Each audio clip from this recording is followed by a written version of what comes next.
Hi, you're with Kelly Wilson of the Wilson team, and I wanted to do a really quick video on closing cost, our most frequently asked question, which is how much do I need to have in my pocket above and beyond my down payment when buying a home in Ontario?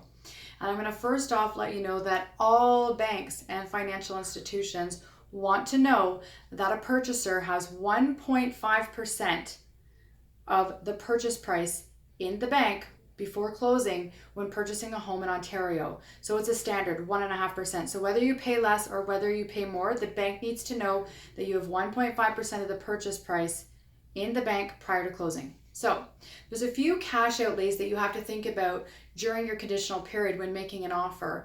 And this will be a home inspection, possibly a status certificate if you're buying a condominium. And it could also be a well and septic inspection, water potability inspection. So talk to your real estate agent about those additional costs. And the last one could be an appraisal. And that could be anywhere from $300 to $600. So discuss that with your broker or your lender to see if an appraisal is also required during that conditional period. All right, so you've made it all the way to closing. What can you expect? Well, the biggest ticket item that we have is land transfer taxes in Ontario. And we have a land transfer tax calculator right on our website, wilsonteam.ca, and you can throw in the purchase price of the house. It'll automatically calculate what that tax is going to look like.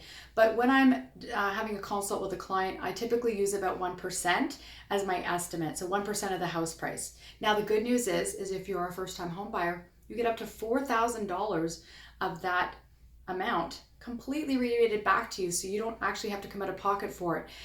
But always have a discussion with your lawyer to see if you qualify, because even if you haven't used it before, you actually may not qualify. So have a discussion with your lawyer notary.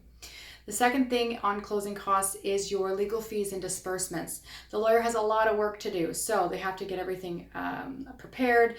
They have to get the accounts, the searches, the title searches. Everything has to be done on closing to facilitate with the buyer and seller.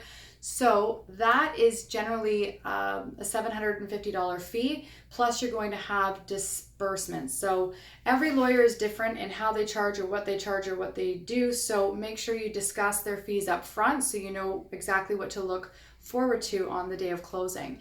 But typically, I usually do an estimate in my closing cost worksheet of anywhere between $1,250 all the way up to $1,800. Better to go on the higher end, just depending what type of property it is. We also are required to make sure that you guys have title insurance.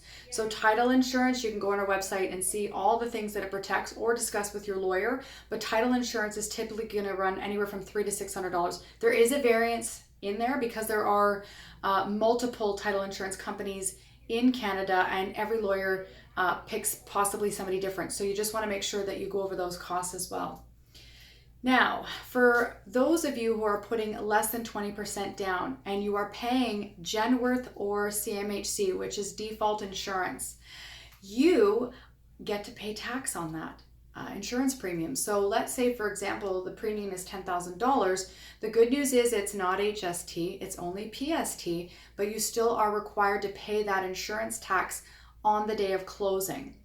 And the big one that everybody seems to not really think about is adjustments. And the adjustments can be really expensive when it comes to property taxes, depending on when you're actually moving into the home. So when you move into the home, the people you are buying from may have paid the property taxes right to the end of the year. So you might be responsible to pay them back. Well, if they've paid it, you are responsible to pay them back. So make sure you have that discussion with your lawyer to figure out exactly how much you need to have in the bank to cover off the property taxes. I always urge my clients to have at least 6 months in the bank. It keeps them ahead of it. Or at least a few months so they can squirrel away very quickly. But again, depending when you're closing, you may need to have that all up front. So discuss that with your lawyer. We have a great closing cost worksheet right below. Click the button, it'll bring you to our website and you can print that off. And then that's a great cheat sheet to use when having the conversation about any purchase, to go over that and make sure we get them all added up to know what you're going to be looking at when closing. If you have any other questions, 613-695-9250. Thanks.